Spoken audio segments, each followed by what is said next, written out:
She said to me, she said, Jennifer, I want you to think about every single choice and decision and moment in your life that has gotten you to this point right now. I said, I'm not feeling very good about myself right now, and I'd like to end the phone call. And I hung up and I went to my closet and I hung myself.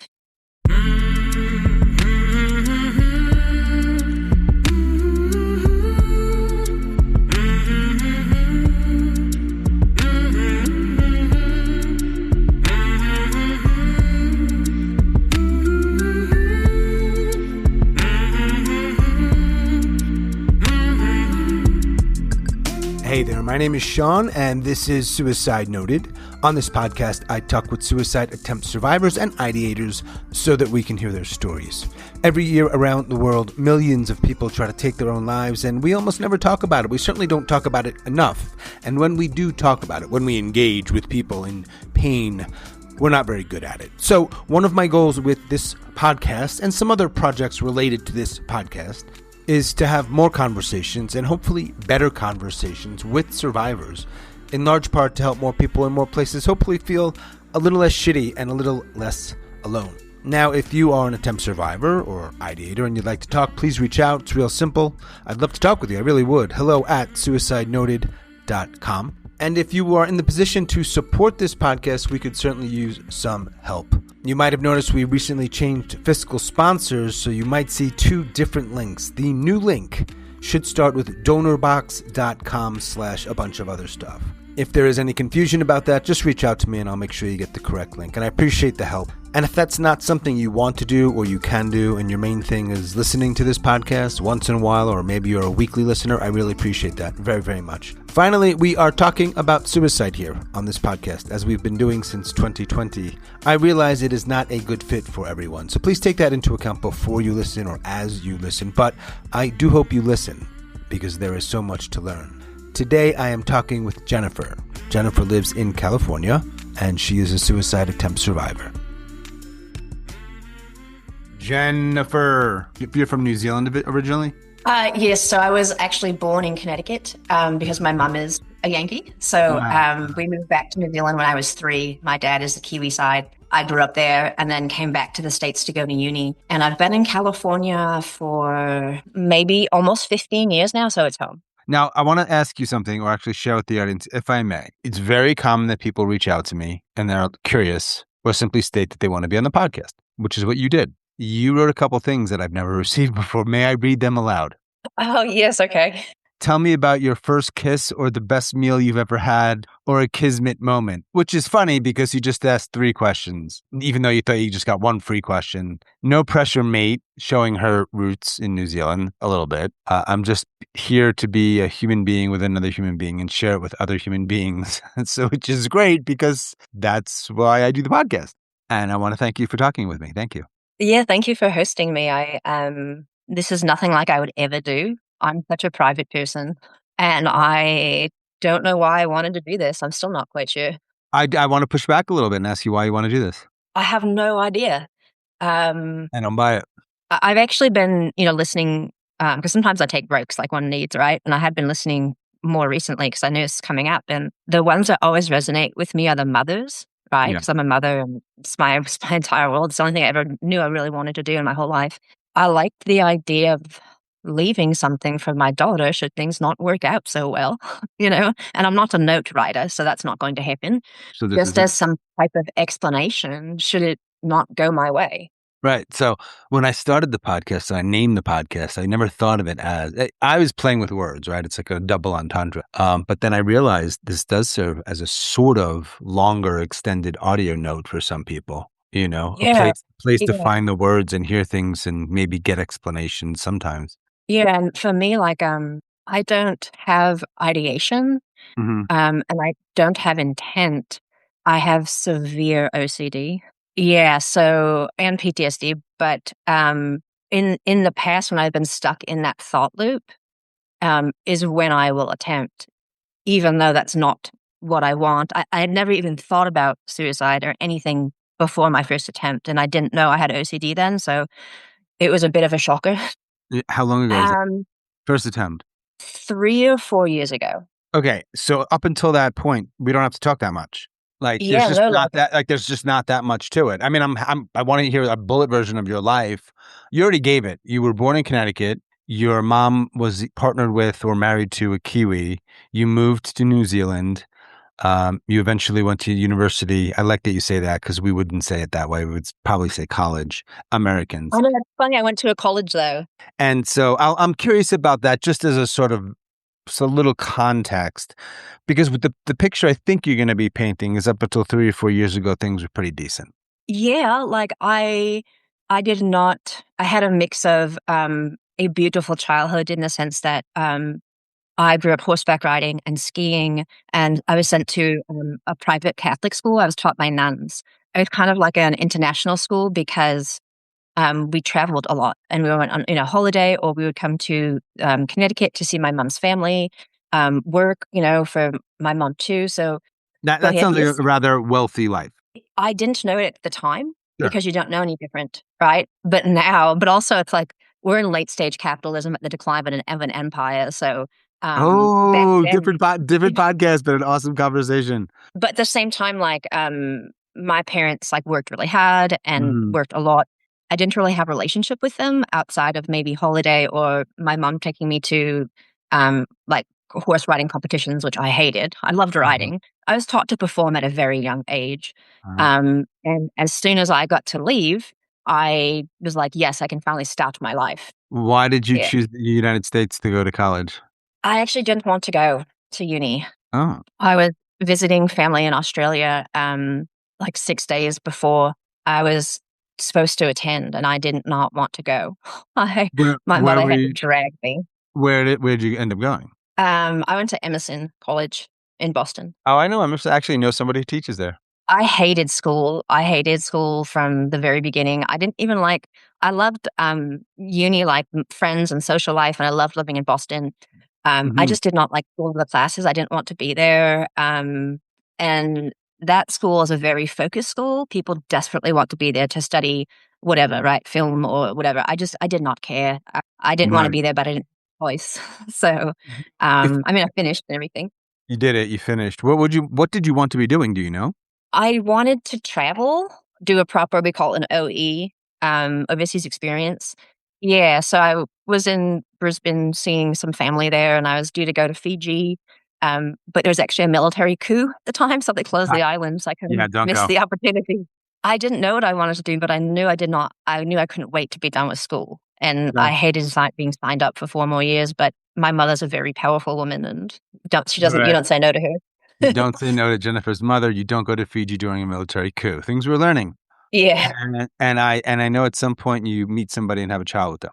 I do. I'm queer. I've always been queer. I've never been on a date with a man in my entire life. I honestly, I've come full circle, or I'm like, I used to hate like, oh, we don't choose to be gay or whatever. And I'd be like, you're acting like it's an insufferable. But now I All right. really know sexuality is not a choice because I don't Uh-huh. understand how women or men for that matter date men. Yeah. I'm kind I of don't. confused by it too, as a straight man who has wondered because of and I digress a little bit, because I have not fallen in love properly, or if I think about it, after the fact, you're like, well, maybe it was, maybe I'm single, never been married, no kids. I know who I'm attracted to. They are humans that don't have penises.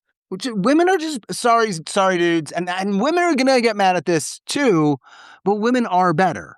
I don't ever want to yuck someone's yum. And one of the reasons why I identify as queer is because I will date, like, I don't care what sport we're playing. I don't care what equipment we're using. Like, put me in the game, coach. Like, I want to play. I don't mind to date I've dated trans men and trans women and Okay. non-binary, the whole thing. I'm just never going to date a cisgendered heterosexual man because that's not my culture. We have nothing Right. in common. Also, I have so much trauma around men and abuse and sexual abuse that Mhm. I cannot even feel safe like with them at all. So Yeah. it's just never ever going to happen. But again, I can't explain it because I'm not a straight woman either. But Right, the right, ones right. that get the good ones, and I've got some great male friends. I mean, they're amazing, right? And they provide a level of safety that, as a Mhm. queer woman walking through the world, I'm single too. I've been single for ages. You're not afforded safety. A lot of the times, men target women who don't have a man in their life to protect them. And when you're queer, that automatically signals like, there's no one at home that might beat you up if you act fresh, you know? The abuse is part of the story? In a way, like, I, again, growing up, like, I didn't know any different. It really wasn't till, like, I moved out and started my life and, everything. It really wasn't until I had my daughter. I could not imagine treating me the way that, like, other adults treated me in my life. I thought, wow, it's actually, like, really easy not to be a monster to children. I don't know why so many Huh. adults are, you know? Yeah, I think that's pretty Um, common for people when they have a kid, they see things yeah. and in any number of ways. Like, it could go the other direction too, but it's like, right. How old were you when you had your daughter? I was pregnant at 29 and I had her at 30, which, because Okay. don't accidentally get pregnant, so it takes some time. You gotta save money and, You have to do a in vitro type thing. I didn't need to do IVF. It's called IUI, intrauterine insemination. Okay. It's about the same odds as like, but yes, needed to go to a sperm bank. I was with, Minovia, my girlfriend at the time. And we were together for almost 6 years. So we obviously we planned and saved and like watched all the videos about having babies and just all the good stuff.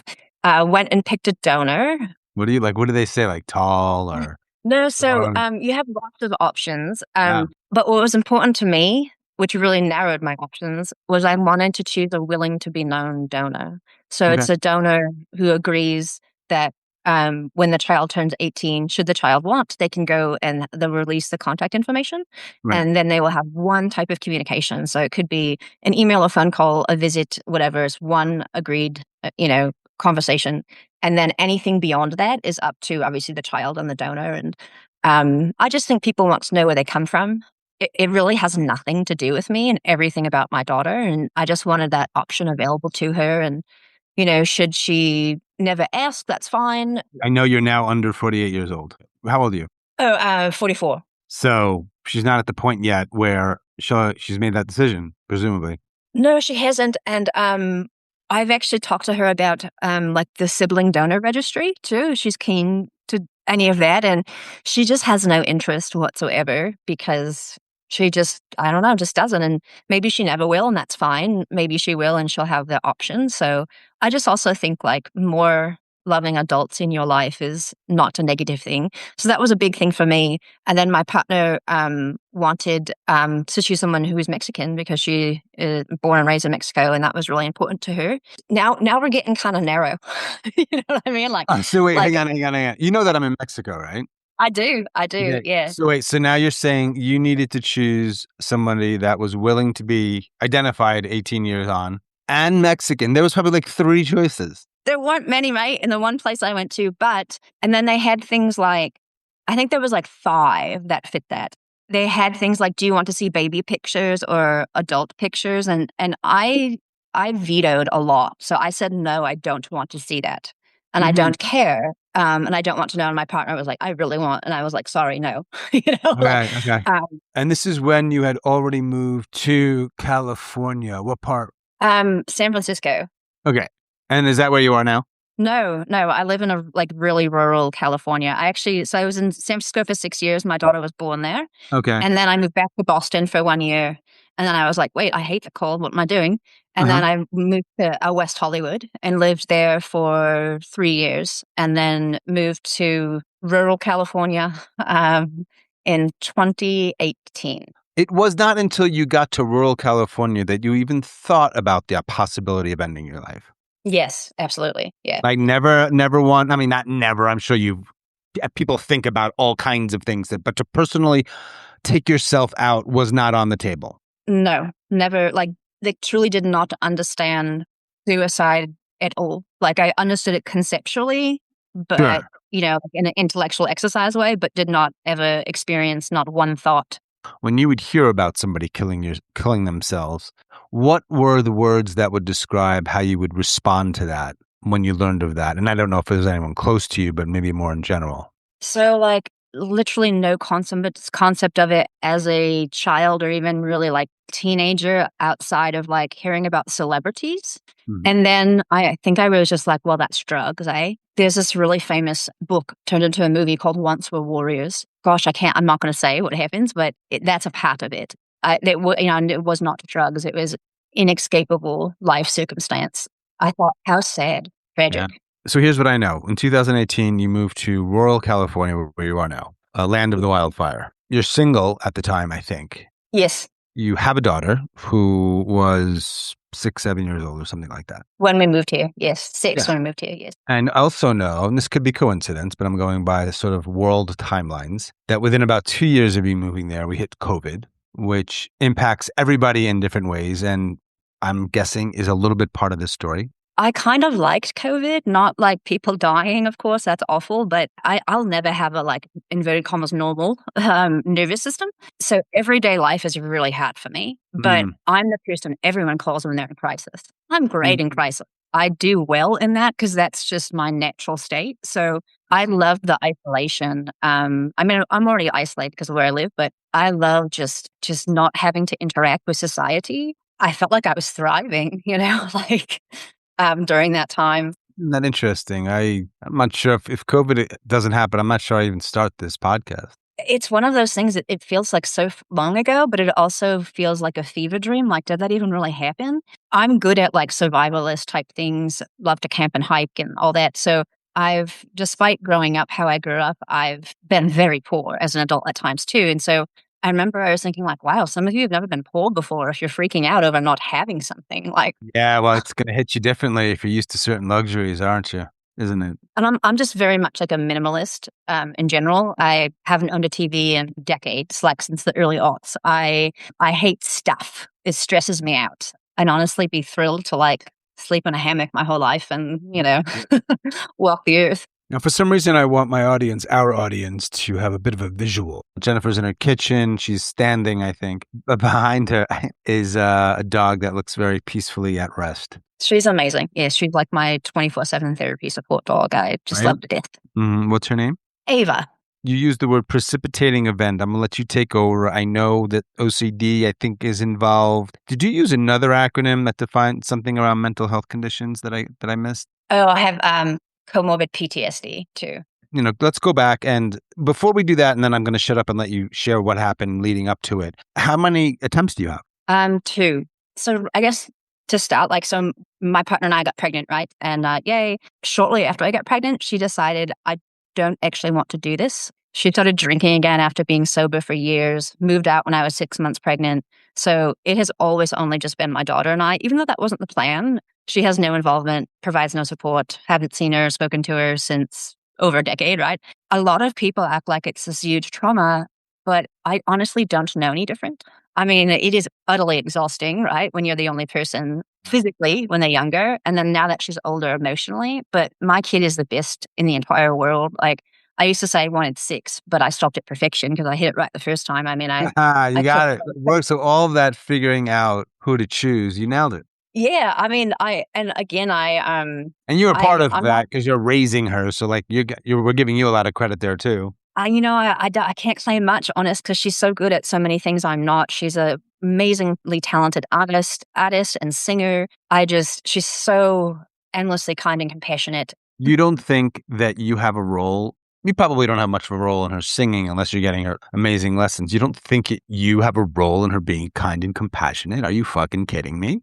I hope so, but I have that thing where like I can know intellectually like that I'm not a bad person, right? Like I volunteer, I pick up trash if I see it. Like one of the reasons why I'm vegan is because I love animals and I couldn't ever, so all these things, but like I don't feel that, because of how I grew up. So, all right. So the partner leaves, your daughter's born, you move, I know we're jumping around here. So I was working here and I had, it was actually the day of the Christchurch shooting, and I was just gutted because I couldn't believe that would have happened. Like I say, in my country, like I own it, but how could that happen in Aotearoa? It couldn't. And I was at work with my boss, who was like his house, his workshop, that kind of thing, again, in a rural location. He got so angry. He was listening to the news. He got so angry about the newsreader talking about statistics about firearms or something. And he went in and got his like loaded gun and was like, like screaming, like, do you want to see a semi-automatic weapon? And like, unhinged, eh? And I was so terrified. It's not the first time an angry man pulled a gun on me, but I was so terrified. And I just put down like the tools that I was working with, and I went to go collect my bag, and he stood in front of me in front of the door, and he was like, "Oh, you're mad at me now, you're angry." And I said, "No, I'm not, I'm scared." And my daughter was actually there right outside because she had spring break, and she was like 6 or 7, I think, at the time. Eventually I leave, I get in my truck, and I take her, and we go home, and the entire time I'm just shaking. I could barely drive. So I got home, and I don't even know, the day's a bit of a blur, and then I messaged him that I was not going to be working there anymore, and he did not understand, of course, which was, also an odd take. I've had so many worse things happen to me than that, but I don't know why that broke me. I got like stuck, right? Like in the like truest PTSD form of everything. So what do you do when you're stuck or when you have, that? Well, you go to therapy, right? That's what you're supposed to do. So I went to therapy, and within 4 months, I started self-harming. I was 40 years old. I had never self-harmed before in my entire life. I had such a rapid descent. Is that um, because the therapy brought out stuff that you didn't know or hadn't reckoned with, yeah, or really shitty yeah. therapist? A mix of just an inexperienced therapist. I think she like genuinely meant well. She was bright, but really just, it was an awful experience. It was constant dysregulation, and it became, because I didn't at the time know that I had OCD, but it Right. became, the self-harm became the compulsion. And then it became like rules and rituals around therapy, self-harming before therapy, self-harming after. It broke me so much worse. And then, so I had that therapist for 9 months, and she left for a new job, which, was a good thing for me. And I had this new therapist who I really liked, very, very kind person, but did not know what to do with me, was also inexperienced, and just did not know what to do with me. And I remember this leads to the attempt, we were speaking on the phone because it's phone therapy. She said to me, she said, "Jennifer, I want you to think about every single choice and decision and moment in your life that has gotten you to this point right now." I said, I'm not feeling very good about myself right now, and I'd like to end the phone call. And I hung up the phone, and I went to my closet, and I hung myself. I only woke up because like the rope broke at some point. And also too, I didn't know this. Perhaps it's because I had no intent. Your body will fight to stay alive. Like I remember really quickly, like losing vision when I woke up. Like I had bruises all over me because I think I'd been thrashing for so long. Yeah. Just want to go back for 1 sec. When you say you self-harm, when you say self-harm, are you cutting? Is that what that means? I first started whipping myself, but like with my jump rope, because I love to jump rope. And when you accidentally do hit yourself, oh, it smarts like you won't believe. So I started to do that intentionally, but to an absolutely, to the point where I'm bleeding on my legs over it, like very severe. And then I did start cutting. But I was very secretive about it in the sense that I did not want to tell my therapist what I was doing, Oh, you also have a Uh, daughter who might see some stuff. Yes, exactly. Yeah. And so then she mentioned burning. She was like, "Well, some people," and I thought, "I have never thought of that before." Well, your therapist planted that idea.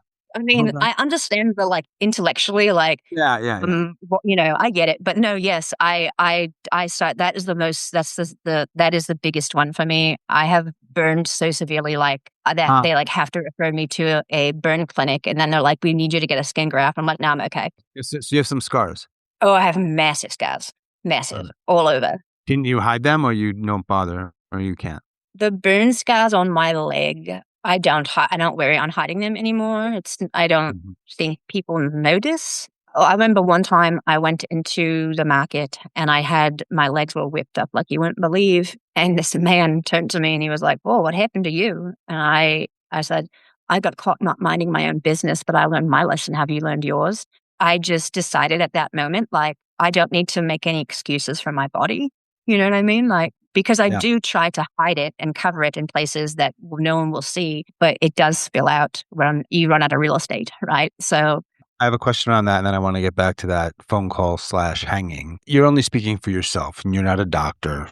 I'm not asking you to play doctor. For people that have no clue why a human being would harm themselves to that degree, what would you say? Like, is it answerable? yeah, so I don't quite know how it started because I have such a different relationship to it now that it is OCD related.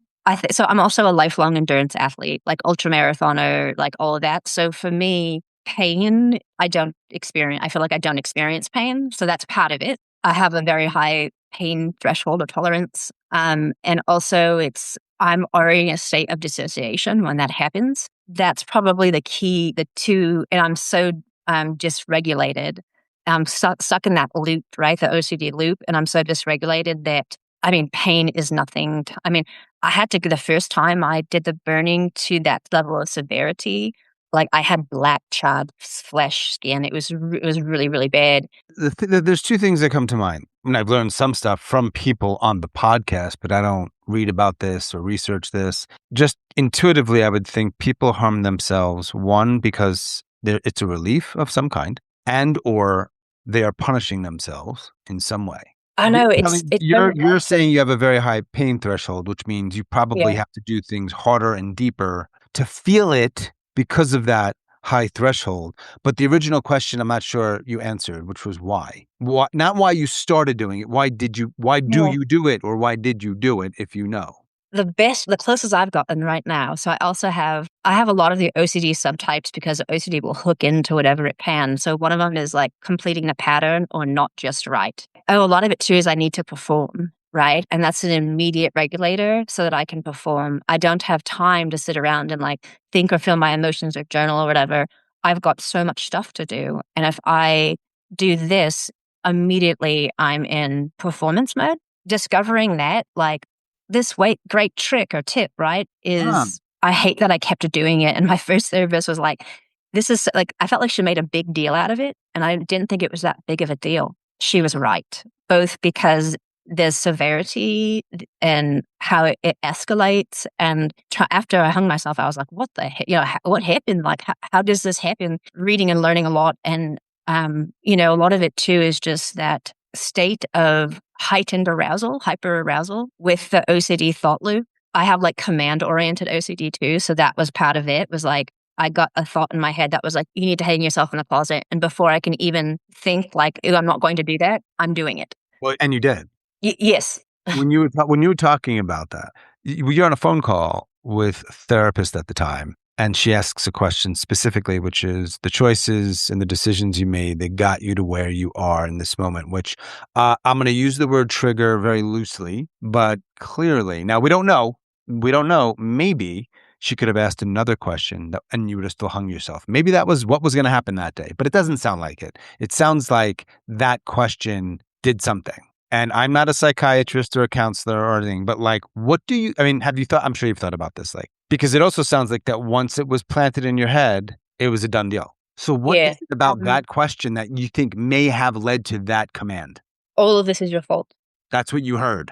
Yeah. And like, I believed that forever. But then once I had my daughter, I realized, how could that be your fault? You were 5. Like, how could that be that your fault? You were 2. But also this is happening way after that. It is, and I think it's because I really liked her and trusted her, and she's honestly like one of the nicest people I have ever interacted with in my entire life, and I still think on her fondly, but she did cause a lot of damage in my life. She did not help.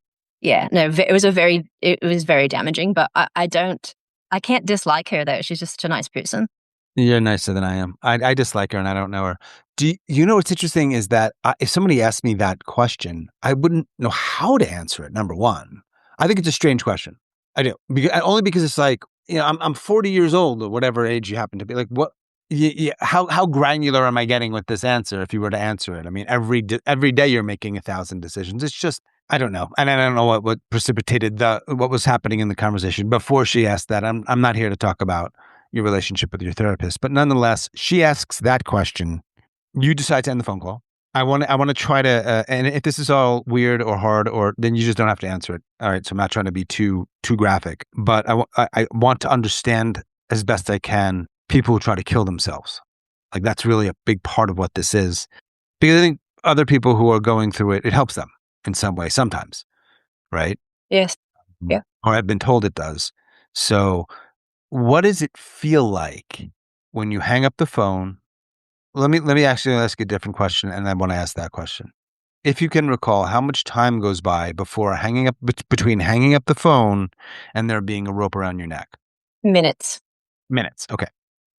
Yep. I literally hang the phone up. I go get my jump rope and I go into my closet and act. Now I want to know. The other thing is, if I were in there, but you didn't know I was there, not that would be like stalking you. I'm just like fly on the wall kind of thing. What do I see? Are you calm? Yes, I'm focused. It sounds almost robotic. Exactly. Command oriented. Now, Yep. how do you know how to tie in the right kind of noose so that it might work? So it's a cable style jump rope. And I am, I mean, I'm talented with knots, like I camp and all that stuff. And Right. my dad I grew up sailing too. So, Got it. yes. So you knew how to put it together so that it would wrap around your neck and you would hang yourself off of something that would presumably hold you. You have to take these things into account. Seems to happen a lot that for one reason or another, it doesn't hold. I don't know why it did. I didn't think about it at all. This is going to be the most sensitive question I ask, and the one that it's the hardest question I'm going to ask, I think, because it comes with what will sound like judgment, and I just want to preface it with saying it's not. You have a daughter. Yes. It sounds like from what you've shared, you're very fond of your daughter, and she's very fond of you. Very much so. We're very close. And you said that the one thing you always wanted to be was a parent, was a mom. Mm-hmm. The reason I'm asking this question, it's not even really a question. It's more of just like, this shows something that a layperson might look at and say, because I've done this long enough to know how they might judge something. How can you do that? You have a daughter. My mind goes to, oh no, it's just the opposite. She loves her daughter. What's actually going on that would tempt somebody to do that? Because the love for your daughter didn't change. So what is so intense that it essentially overrides that is what really fascinates me.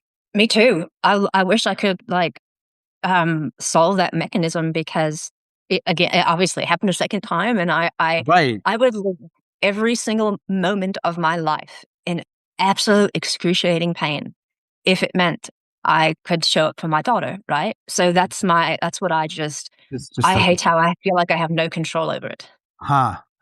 You pass out, you wake up, you're presumably on the floor and you're bruised. So something's going on when you were unconscious or semi-conscious. A question I sometimes ask is like, what's it like when you try to kill yourself and you wake up? And for some reason, when I ask that question too, it feels a little bit different than most of the other times. And I don't know exactly why, but there's something in the way this all transpired that feels a little different than the person who was planning for 6 months and then was stockpiling the pills or whatever else. That's just one example that comes to mind. Does the word impulsive fit here? Absolutely impulsive. Yes.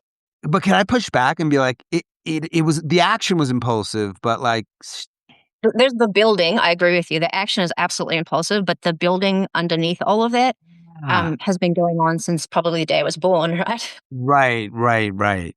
And if I were to ask you at any point before that moment, Jennifer, you're going to try to kill yourself on this date in this year, what would you have said? No, I'm not. Pretty straightforward. Yeah. Yeah. But you did.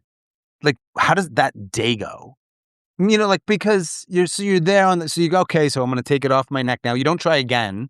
No. You know, Yeah. you get up, you go on, you got a daughter, you probably got shit you got to do that day. Is it just a day? Yeah. It was like at the end of the day, like at the end of the business day, so like 5-ish, Yeah. right? So I know, again, like my memory's not great from that time, but I know I probably put supper on, right? Did supper and cared for my daughter, right? And went to bed, and I didn't tell anyone, like I didn't tell my therapist or anyone for over 6 months. I had to hide my like the wound and everything for a really long time. I couldn't tell, like my brain felt weird, which is an odd thing to say, and I just kept on keeping on, right? Like, she'll be right kind of thing. We know what's coming though. Yeah. I do. One or the other one that I will say I have. So I definitely have seasonal affective disorder. Mm. And it was brutal. It was okay when I was in New Zealand. It was brutal in Boston. Yeah. And then when I moved to California, it's fine. Like it's Count. annoying. I can definitely feel like different when it's winter Jennifer. But it's totally manageable. I do notice like a difference, like things are harder, like I just want to be out in the sun all the time. But and so then I think it was maybe it was like right at the end of the winter, maybe early spring, and I finally told my therapist, because I was having other intrusive thoughts. And I would ask her, I would say like, because I literally did not understand. I'd say, why am I having intrusive thoughts about, like, I didn't use the word intrusive thoughts. I would say, I keep thinking that like I'm going to cut my hands off. And I mean, now that I know what they are, I can identify having them as a child, and using counting to alleviate, but I didn't know really. And I went a long time without having them.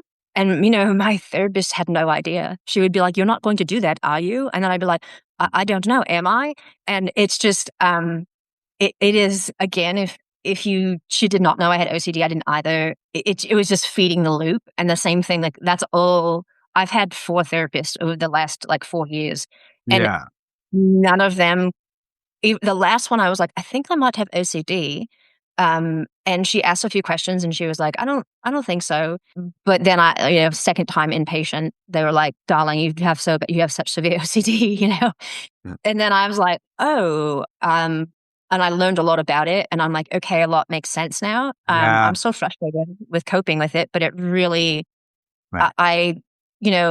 I was going for therapy for help, and they were just, which apparently is common. I mean, just triggering the OCD and spending a lot of time when you're supposed to say, oh, that's noise, don't pay attention to it. Uh, So it's just like adding fuel to a fire. It was awful. yeah. Yeah. There are therapists that I would have recognized that and done things that were helpful. You just got unlucky. You did. You got unlucky. Maybe that means the majority of them don't know how to handle that. But believe me, I do my share of ripping on therapists on this podcast. I'm not here to say that, I think a lot of them suck. But in your case, because it's the one I'm talking to you now, I'm just curious, when you said I was talking to my therapist and it took me a while to tell her, I believe, what had happened. Yes. Was that the same one who you hung up on? Yeah. Or you went back to her? Okay. So, wow. Did she be like, why'd you hang up on me? No, I said, I don't feel very good. I'm going to end the phone call right now. Okay. That was Yeah. kind. Like, that's a nice way to hang up on somebody. I guess. I mean, I would never hang up on someone. Yeah. I don't know. Right. That's impertinent. Eventually, your therapist finds out. What does she say? Oh, this poor woman, I terrified her, I think. Like, and I get it. Like, it's just, I'm not a fun client to have, right? I am very measured and super, scheduled, and my diet, my exercise, all of that, it's regimented because I have OCD. But, it's terrifying I could see in her side, like, to be told, hey, 6 months ago, I hung myself in the closet, and after we got off the phone, and, she is like, not fully licensed. So we have what I think is a perfectly fine conversation. I hang up the phone with her. She apparently calls a supervisor, who then calls and sends the cops to my house. And this So can happened over and over again. Can I just do a short PSA? Oh, please, yes. A public Sean announcement. Oh, that's even better. Yeah. If you're thinking about getting into therapy of any kind, or you're currently a therapist, and somebody you're working with tells you, whether they were your client or not at the time, but they tried to end their lives, and it terrifies you, get the fuck out of the industry. You're doing harm. Quit right now. There's a lot of other jobs you can be doing. That's the end of this public Sean announcement. Can we continue? Yes. So, because what's weird about that particular thing, I know that their hands are tied sometime with all liability and all that bullshit, but this wasn't happening then. This was 6 months earlier. How do you justify sending police to someone's door unless they are actively suicidal? I think it is also because I was having, again, intrusive thoughts, and I would ask her, like I said, like, I keep thinking about, and I have chainsaws and axes. I get my own wood. I do all that kind of stuff. So it's like, I keep thinking about, like, I'm going to cutting my hands off, And have you ever seen or read Titus Andronicus? No. It's Shakespeare, and that's in the play. I have so many. I have a lot of like connections to like literary things, like, in Shakespeare when Portia, Brutus's wife, like cuts her leg, right? I mean, just things stick in my brain, right? Like I get sticky and then they don't stop. That's the whole OCD loop. So I think she was terrified that I was going to cut my hands off. The big distinction, which is frustrating, is that, again, not to like to use these are ego dystonic thoughts. I'm distressed by the having them. I'm not like, yay, I can't wait to do this, Yeah. So I was so confused because I had never experienced that level of distress in so long. Definitely when I was younger, that I did not know what to do, and I surrendered. I was like, I can't figure this out. Like, I'm a problem solver and I cannot figure any of this out. I don't know what to do. And that really was harmful for me because I just said yes to everything. Like, any of my therapists wanted to do EMDR. I'm like, sure, okay. Oh, that was awful for me. Massive dissociation, like just, oh, now we're going to try this. That was awful for me because it's like, it's like going to get treatment and you're not getting the right kind. It's just making it worse, So when you say you're not a fun client, what do you mean? I have such such a high rate of dysregulation that does not. So I also have a history of being choked, and everyone, when you're like dysregulated, they want to do breathing exercises, activities. Like even talking about it sets me off. So I'm like, no, I don't want to do that. And they're like, oh, you should exercise. And I'm like, lady, I just ran 10 miles today. Like I can't I can't literally outrun my problems. Anything that they would ask me to do would fail. And then I'm just constantly failing. Also, it's kind of like, for me, it's hard because I don't know how I'm supposed to get well when the people that you go see are like profiting off your illness. And I don't mean like an individual therapist. And I don't mean, I mean like, good, go get paid. Like, I want you to be fairly compensated. I mean the systematic structure. The whatever we want to call it, healthcare industrial complex or whatever you want to call it. Yeah. Exactly. Also, quick PSA number 2, and then there's probably no more. Okay. Okay. I promise. Okay. There might be a third one, but I don't know. If you're thinking about becoming a therapist or a counselor, or you are one, and one of your goals is fun clients, stop studying, stop what you're doing, write an email to your current clients. I can help you with a template. You can modify it as you need it, saying you're going to quit. You don't belong in the field. Leave right now. This PSA is done. And to the therapists and counselors who are doing good work, or at least really trying to, and that might apply to your therapist. They had good intentions. We don't know for sure. Good on you, mates. But I don't think your story is that terribly uncommon, that they're doing more harm than good. I think I agree. The 4 that I had, one was like I might still file a complaint, and she was formally disciplined and discharged from her job. Like, what she did was so horrible. Even her, I can say kind things on her too. I think that all of them, despite all the harm that they cause, right, intergenic harm, right, really did mean well. They're not like bad or evil people. Like, they really did mean well. But how are you supposed to help someone when this entire system is broken and you're participating in it? I'm not letting them off the hook that easily, but okay, intentions matter. It was about 6 months after that attempt number 1 where you were talking to your therapist and she calls her supervisor and the cop comes to your door. It's like 2023, I think. And I don't know about anyone else, but I just don't answer my door. Okay. I'm a single woman. I live alone with my daughter. Like, the only people that knock on my door are churchies and, like maybe one from the UPS man, eh? Like, that's it. So I didn't knock on my door. And then another time I had spoken to her on the phone. I was upset, but I was fine. Like, my version of fine too. Like, yes, I'm upset, but I ended the call and I washed my face and take my daughter to the library, right? And again, she spoke with her supervisor. I think it was someone new. I don't know. They sent the cops to my house again. This just became like a recurring theme. You don't let them in. They do eventually. Yes.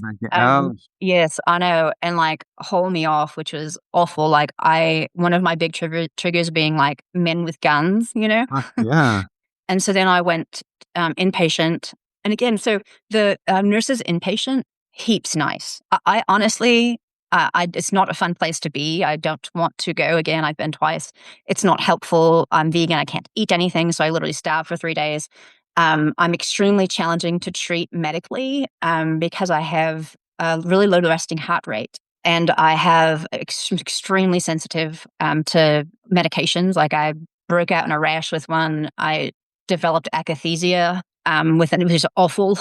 But they can't just keep you locked up. And I have no intent, so I go there and then they spit you back out in 3 days or less. But I would gladly spend 3 days inpatient than to spend 1 hour with an outpatient therapist. Like if someone was like, these are your two choices, I'd be like, no worries, I'll just do my 3 days and be done. That's very telling. 3 days starving, by the way. Were both of those inpatient involuntary? Yeah. Mm-hmm. And the second one, my therapist was so, because I explained to her, this is a different one, but I explained to her, let's just be real honest about if you were to call on me and send me in, I said, do you not think that I can be perfectly polite and sit there and do as I'm told for 72 hours? Of course I can. I did it for 18 years at home. You think I can't do it for 72 hours? So I thought we were on the same page, but no, we were not. So she upgraded it to a 5250, but I'm bright and I know I have rights and I know I was going to get a lawyer and all of that stuff. So they rescinded it because they knew that they could not keep me. They sent me out before the 3 days were over. What's the point of keeping you there longer if it doesn't do anything? It's mostly just liability and they don't have any. It's not mostly. It's all liability. Yeah. And then they don't have anywhere to discharge me to because I live so rurally. There's no additional care or treatment. There's nothing. A few years ago was attempt number 1. You remain in therapy. You're changing therapists. At some point, you get diagnosed with OCD, which starts to give you some answers. You knew that you had PTSD at that point. What happens 18 months ago? Was with the last therapist I had seen. Just life was extremely stressful. And this is before I get the OCD diagnosis. And I'm going to therapy and it's making it worse. And I actually had an unsafe living situation at home. So I was trying to figure out where can I be or go or, all of that. Everything was just getting so much worse. And so we have this, it's called Pounamu. It's, a greenstone in New Zealand that it's tapu, it's sacred. You give it it should be gifted to someone. And the one that I had was from my aunt. It had broken a long time ago. And when it breaks, you are supposed to release it back into the river because it should be blessed in the river. And I don't know why I kept it for so long. And I realized that I wanted to release this into the river. And I live beside one of the deadliest rivers in the nation. People die here every year going in the river. I went to the river and I sat in the river and I released it. And I realized that I stayed in the river for so long, I was completely numb. And I was like, oh, I have to just let go right now, right? And this will carry me away. Do you think are people typically drowning, or are they? Or they hit their head on a rock? Also, it's everything. Yeah, it's usually there are certain places that are known for being the worst, right? But they're getting swept away because the rapids are so intense. They slip on a rock and they can't stand up. I think it was a few summers back, 4 professional raft guides died in the river. It's just so dangerous. A lot of it too is they don't actually know how to swim. They're not wearing life jackets. They're wearing jeans and they're drinking alcohol. They're making the trifecta of bad choices. Right. Yeah, it works out well that day. It's a fun day for sure. It's amazing. I love it. It's gorgeous. Right. But it's just but this is a different story. So when you say you're sitting there, you're sitting kind of towards the edge. I'm sitting literally in the river and it's ice cold. It does not matter really what time of year it is. I cannot feel anything from my waist down.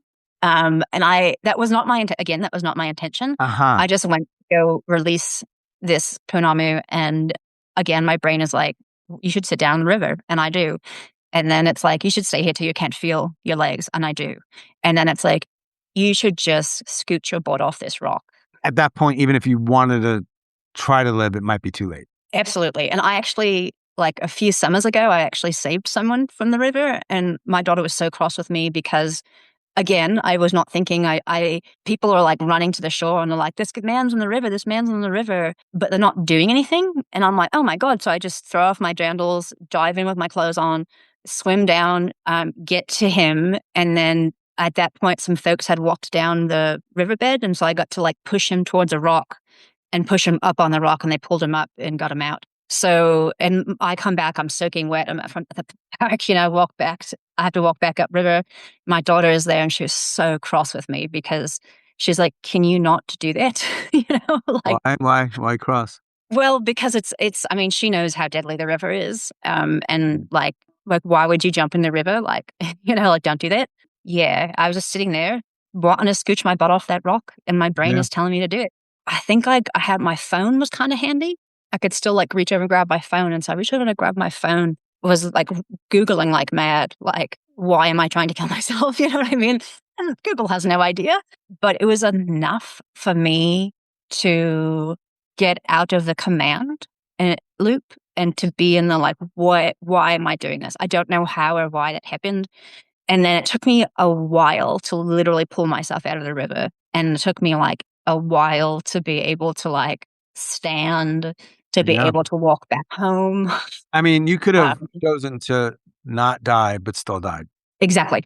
Every single time.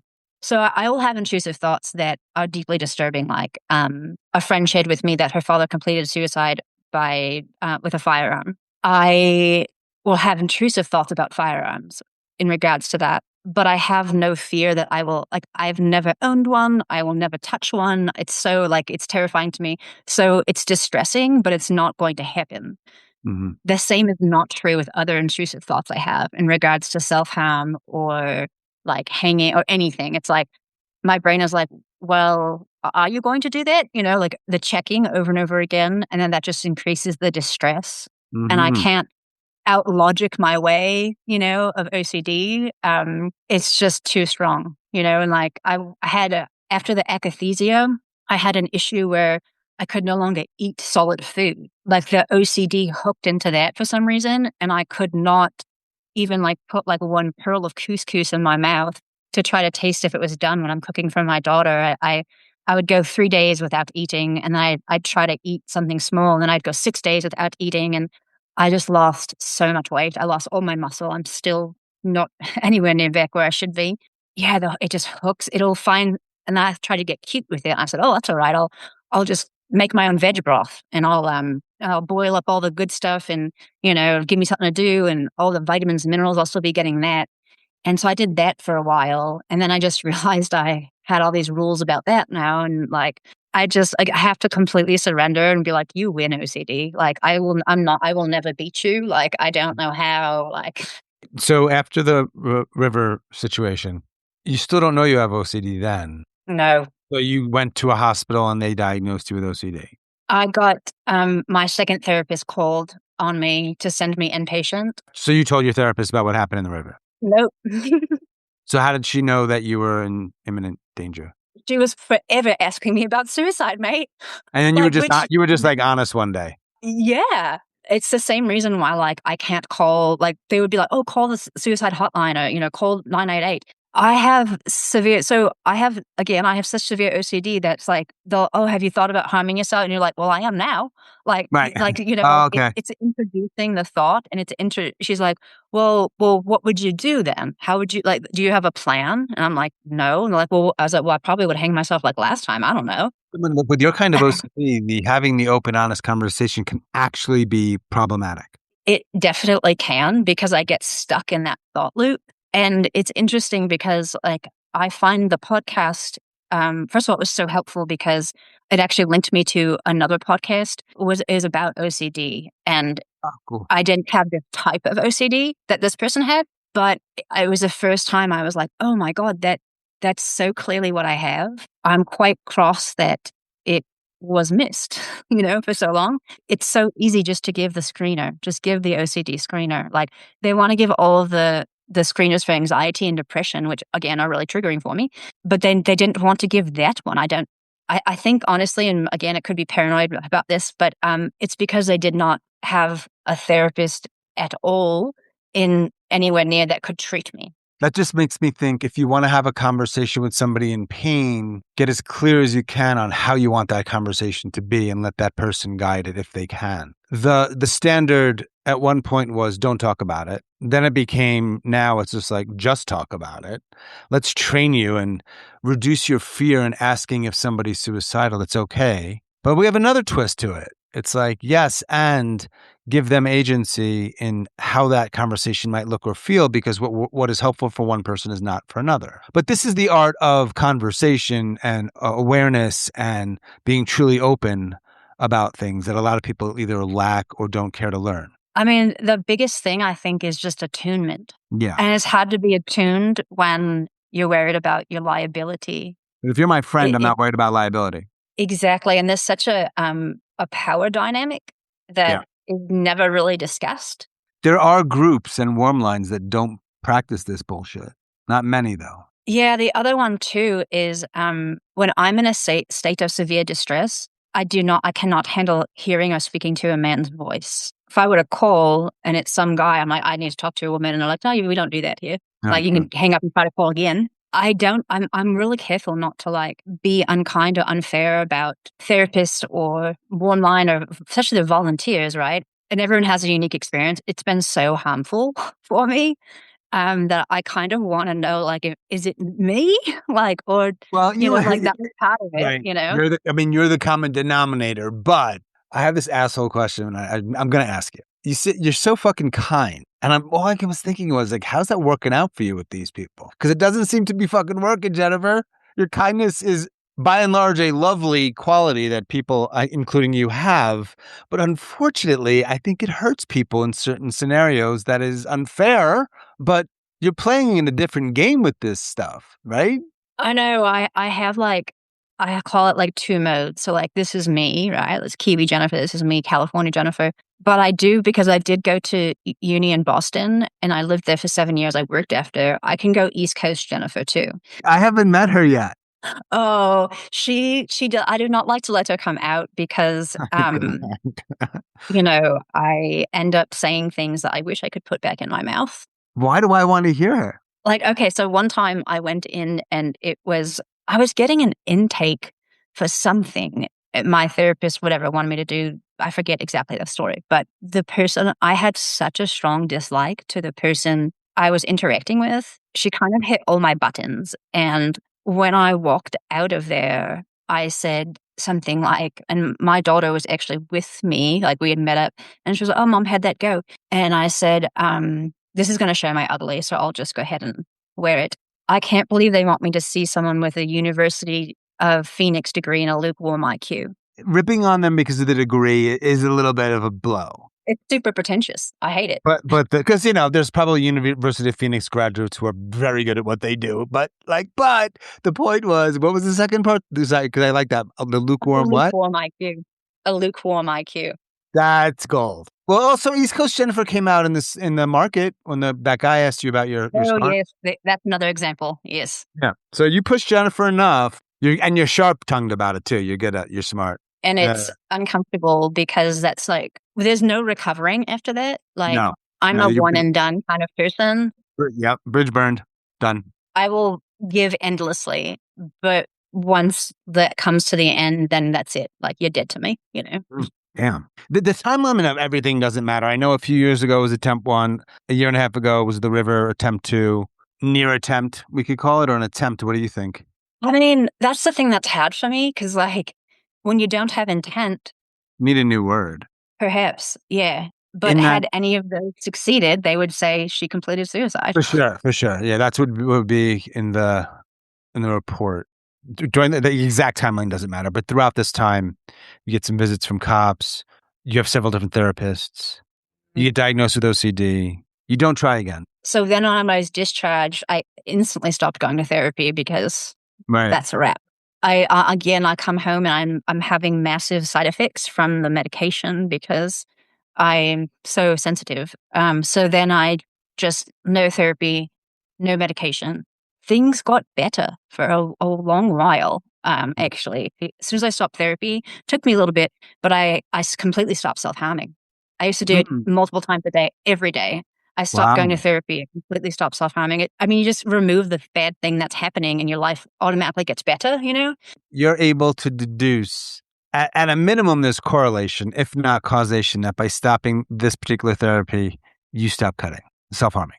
Yes, yes, yeah. Oh, wow. It's mostly burning for me, but Okay, I do burning. sometimes still cut, yeah.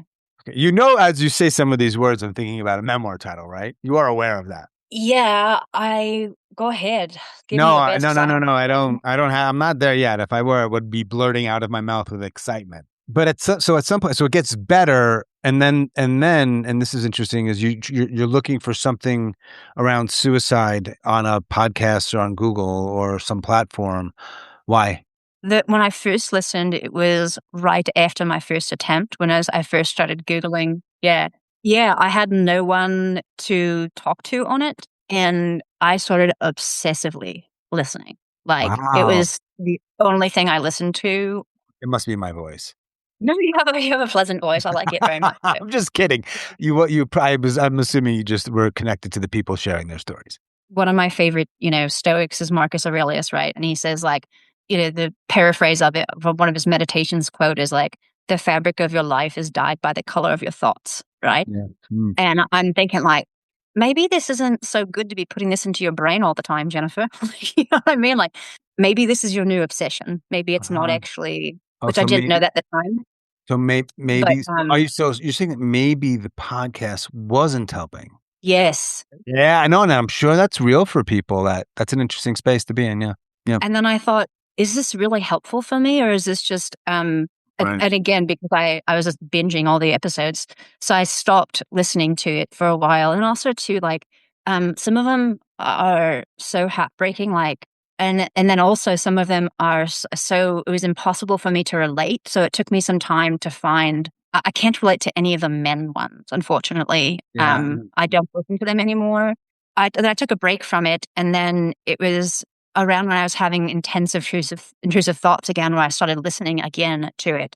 And then it was that same thing of like, is this good for me or not? Like, I didn't know, because sometimes I'd hear some of them and feel like, oh gosh, like I'm not so alone. But it would often take a lot to get through, where I'd be like, this is so foreign from my experience, and uh-huh, uh-huh. that I would feel more alone, you know? Right, right, right. But, the ones I've listened to most recently, I've listened to quite a few most recently, and they were so helpful. It gave me some space to not feel alone, really, and I really just admired, like, the courage that it took for people to share, and Yeah. the, like, humility of being like, "I have no idea." It made me just feel like I'm not the only one, right? You said that it had gotten better after you stopped going to therapy and you stopped cutting. The way it was said or framed or your tone suggests that it's now not as it was. I had another traumatic event happen that it's quite the story, but it's not the podcast for it either. And it really just threw me into this like hyper arousal state Mhm. that I could not come down from. The intrusive thoughts started returning.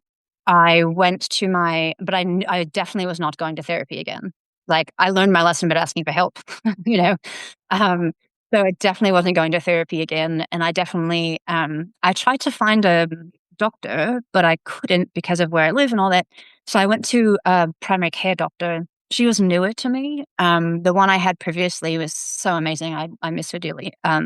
I said like, "Hey, I have OCD," and she went through the whole list of medications I had tried, and she goes, "Oh gosh, yeah, you've tried just about everything." And she said, "Oh well, there's this one here that's specifically for OCD. Let's try that." And the side effects are brutal, but it was the first time in my entire life I noticed that there was space between the intrusive thoughts and me being able to recognize and label them like, "Oh, these are intrusive thoughts."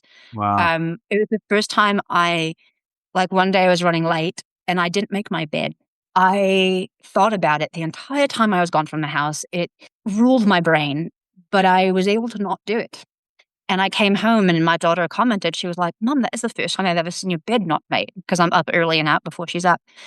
And the same thing, like my daughter would say, "Hey, do you want to play a game?" And I would normally respond with, "Yes, but I need to do the dishes first, right? Or I can't leave dishes in my sink. And it was the first time when I looked over at the sink and I had like 5 plates and I was like, okay, yeah, like I will play the game with you right now. I can wash the plates later, you know? But the side effects were really hard to deal with. And then I developed akathisia. It comes from taking like if you're really sensitive to serotonin, which apparently I am, even though I was on like a dose lower than they give children, it's a muscle. It's intense, intrusive, dark, disturbing thoughts, which I already have, but to a worse degree. But honestly, that didn't bother me because that's my ordinary. It's muscle movement and muscle disorders. You can't control your body, so it's like constant shrugging and like bending in the half. And you have to go get like beta blockers to stop it. And I went to the ER and I tried to explain like, hey, this is this medication that my doctor had me take and I'm experiencing this. And the ER is so crowded because I live in the middle of nowhere. And they were like, and I was very clear about being like, I'm safe. Like, I know this is the medication. Like, I'm having awful thoughts, but I know it's the medication. And they were like, if you can go home and come back tomorrow, that would be great. And my friend who drove me, she was like, no, she needs to be seen tonight. And they're like, okay, come back in like 3 or 4 hours. So we went back in like 3 or 4 hours and it was like a new ER staff. And I'm trying to explain to them while I'm basically having like, it's like a mix between like Tourette's tics and seizure almost, while I'm trying to explain to them what's happening. And they just think I'm on drugs. They think I'm like on meth or something. I've smoked weed and that is the only drug I've ever done in my entire life. It's just never appealed to me. I just have no interest in it. They like trying to get me to go back into this curtained room and there's all of this men there and there's no female doctors at all. And I was just like, I can't do that. I can't do that. And they're like, fine, you're done then. Goodbye. And so I just walked out and went home. And then I had my friend watch my daughter overnight. And I just spent the next like 48 hours going through the waves of akathisia. It comes in waves. And it lasts for about 20 to 60 minutes, and then it goes away for a while and it comes again. I would still feel it internally a week later, even though I wasn't outwardly moving awkwardly again. I would feel it internally, like activation, you know? So then I stopped completely, never went back to that. I had a not good experience with that primary care doctor after that. Like I had mentioned, of course, she does all that suicide asking questions. And I was like, hey, this is not good for my OCD kind of thing, and explained. And she was like, well, I have to assign you to get released against medical advice. And I was like, why? Like again, it's just a liability thing. And I thought, well, I can never see you again, you know? So, yeah. So, but there's no one else for me to see here. And so like, I haven't got my B12 shots in forever. And I'm forever hoping that there's some thing that will make my brain different. And for the longest time, I did not want to take medications. And then also I have such extreme side effects to them. But boy, now, like, again, I've just surrendered. Like I can't out willpower OCD. It wins every time, you know, like I just can't do it. So are you on meds now? I'm waiting for them. I made in February, I called and made an appointment to go see someone, like Zoom, of course, and I just saw them last week. Oh, Jesus. That's how long it takes. Yeah. But is it the same med that has the side effects but does help the OCD? No, I haven't gotten it yet. So I had to actually go stay up with a friend because I was so scared. I was in such a dysregulated state, and I was so scared, like I might harm myself. Right. Yeah. First of all, I also realized like I would try to manage the thoughts and compulsions with the compulsion of burning and everything. And that gets so severe so quickly. So I was like, I'm going to go stay up with my friend in his cabin. You know, my daughter and my dog all came. And so we were there for a week and it was great. Had such a good time and had my appointment via Zoom. So it was like last Friday. And so I'm waiting for the meds to come in. And I think they're delayed because there's a fire and there's only one way to get in and out of the valley. So it probably will be a bit longer. Why did you stop taking the meds that were working, though, even though they had the side effects? Because it's other akathisia. Okay. You made that clear. Well, how did we know these meds are any better? Oh, I have no idea. It's a combination, like they're trying different combinations of medications because Like nothing works for me. So for me, with PTSD, I have a lot of flashbacks and nightmares. And then I'm dysregulated the entire day because Yeah. what I experienced. And all of those drugs that they give for that, they lower your heart rate. And my Uh-huh. heart rate is already low. So it lowers it even more. And then I have a rebound effect where it's like pounding in my chest and pounding in my ears. And Yeah. that's not good for anxiety nor sleep. So you're you are, let's fairly label you treatment resistant. Yeah. Are you suicidal right now? So that's where I'm always like, how do I answer that question? Because I very much want to live. I feel like I have no control over it. I Mm, feel like I'm hanging on by my fingernails and white knuckling it for one more day and one more day. And I feel like I've been there for months. And I'm at such a complete level of emotional exhaustion. Like I function, I feed my daughter, I walk my dog, all of that. But it is constant torture in my head. Does your daughter know the depth of her mother's pain? I think she is honestly the only one Uh-huh. that knows. You talk about it with her? I try to explain things so that she knows has nothing to do with her and it's never her fault. Again, with the OCD hook, she did this one thing where I was like, oh my gosh, all of that veggie broth that I spent hours making, that is literally my only source of food, I have to throw it away because it's contaminated now. And I had to explain to her, like, this is my OCD brain. It's not normal. You know that I'm the kind of person that like loves to camp and get dirty and something falls on the ground, I'll brush it off and eat it again. Like, no big deal. I have to, because she'll be like, oh my God, I'm so sorry. I didn't mean to do that, And I'm like, no, no, no, no. This is like, OCD brain doing OCD brain things. I have such severe triggers with PTSD. Like the fire is not near me right now, but there was one not that far ago. And I was in such a state of like, like physical and emotional dysregulation that the sound and the feel of the helicopters, I'd like pee my pants over it. Like, or just Uh, someone would knock on the door, I'd pee my pants. Like I have no control over my body in the way most people do. yeah. So she sees those things. I wish I could hide them from her, but I'm also not really afforded that being like a single mom. I have no family, nearby, nor are we close. Like, yeah. And like I have loving friends, but I'm the one that does everything in the friend group, they're all quite a bit older than me too, but I'm the one that they call in crisis. I'm the one that Yeah. like hosts parties and cooks food. And I think it's a mix of like, of course I enjoy those things. But I did realize that, like, I more recently started to try to get some type of support, mostly from my daughter. Like, gosh, doesn't you be stuck with me all day? Like, she'd benefit from doing something. It was like crickets. Like, I'm the person that watches everyone's dogs and, like, cook, Mm. like, does everything, and everyone just was gone. Yeah. I have one person who, is just gold to me. And I know he will always be there, but everyone else just kind of fell by the wayside. Other than your daughter, of course. I had all this stress, about like, how can I give my daughter something I don't have? How can I teach her things I have not yet learned myself? Especially like I'm not a very good judge of character. I hate to say that, but I miss a lot of the red flags that other people would pick up on. I tolerate more than others would. Because I would want people to approach me with the same generosity of spirit, but my daughter doesn't have that. She's like the most confident teenager ever. Mm. And she told me, said, like, Mum, those aren't your friends. Yeah. And I realized that I was like mourning or missing something I thought I had, but never really did. So I'm not really losing anything. I just felt like I was. Yeah. Fine line. Yes. How many people know we're talking? My daughter, one. Oh, she does? What'd she say? Oh, she doesn't know. I'm gonna do this podcast. And she was like, what? Really? And I said, yeah. She was like, what's it about? So that's about mental health stuff. And that was it. That was the extent of our conversation. Mental health stuff is not suicide. I mean, it is, but you know what I No, mean. it's not. Got it. We've talked about it like I'm just explaining what it is and why it would happen and the like, thoughts about that, but never me personally. How many people know about either attempt? And don't include doctors, nurses, none of those people. Those are people who just happen to know because that's their job.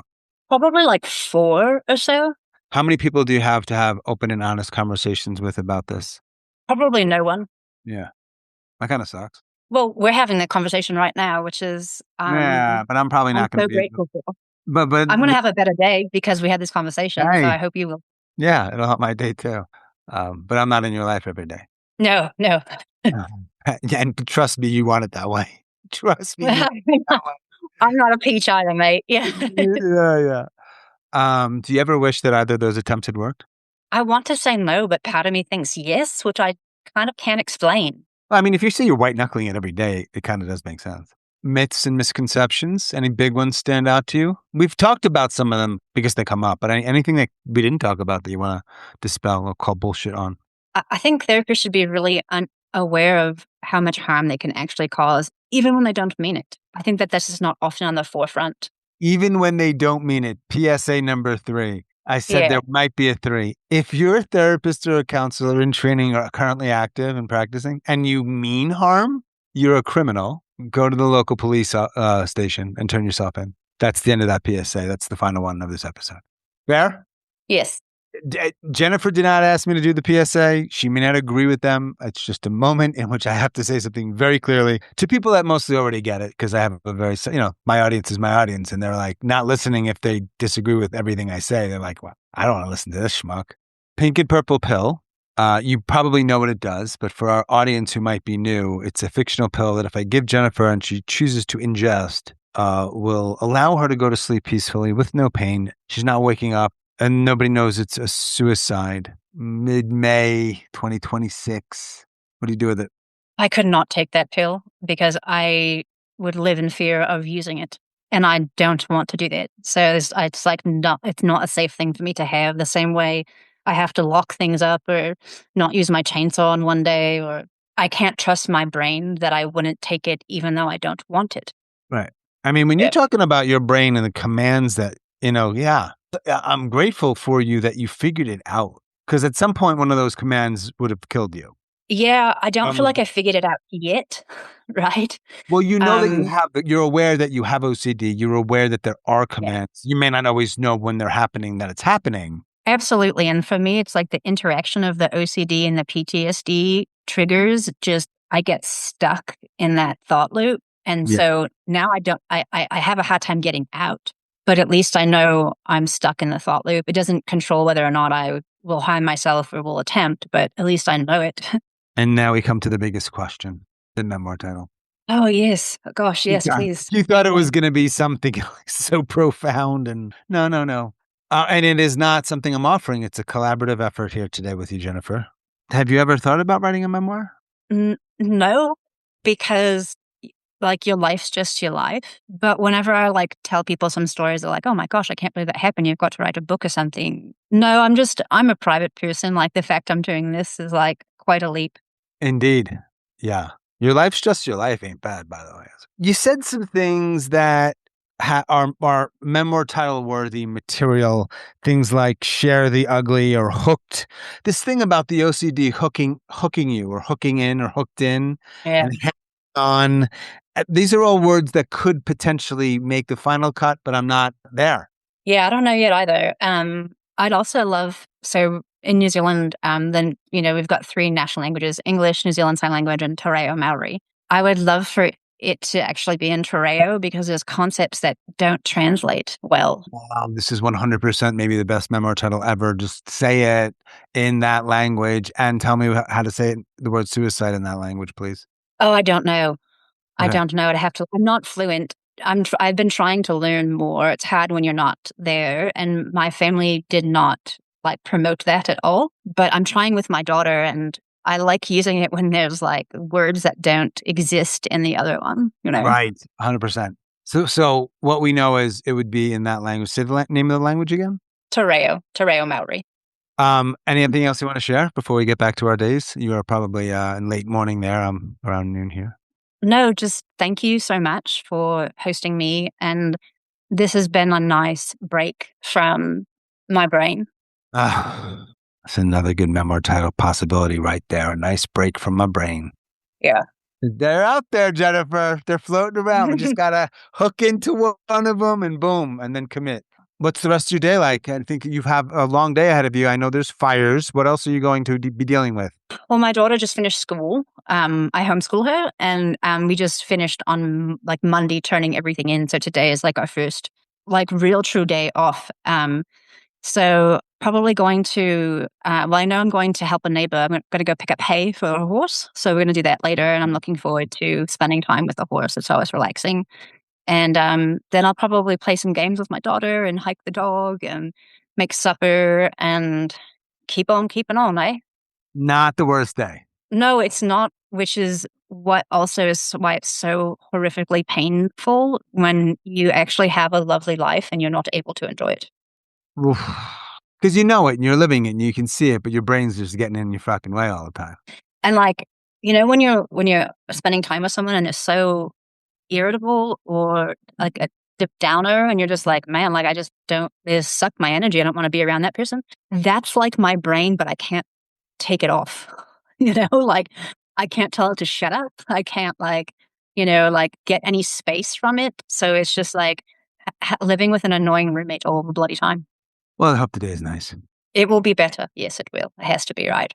Yeah, I mean, we had a good conversation. It sounds like you got some decent stuff planned. And maybe one day in the future, a year perhaps or more, we'll do an update episode. You hear about what's going on in your life then. Maybe this new med helps, maybe not. Fingers crossed. Yes. Crossed. Yeah. All right. I'm going to go. Enjoy your day. I appreciate the time you're talking with me very, very much. Thanks so much. Appreciate you too. Thanks, Sean. Cheers, mate. Bye. As always, thanks so much for listening and all of your support. And special thanks to Jennifer in California. Thanks, Jennifer. If you are a suicide attempt survivor or ideator and you'd like to talk, please reach out. I'd love to talk with you. hello@suicidenoted.com. And that is all for this week's episode. Stay strong. Do the best you can. I'll talk to you soon.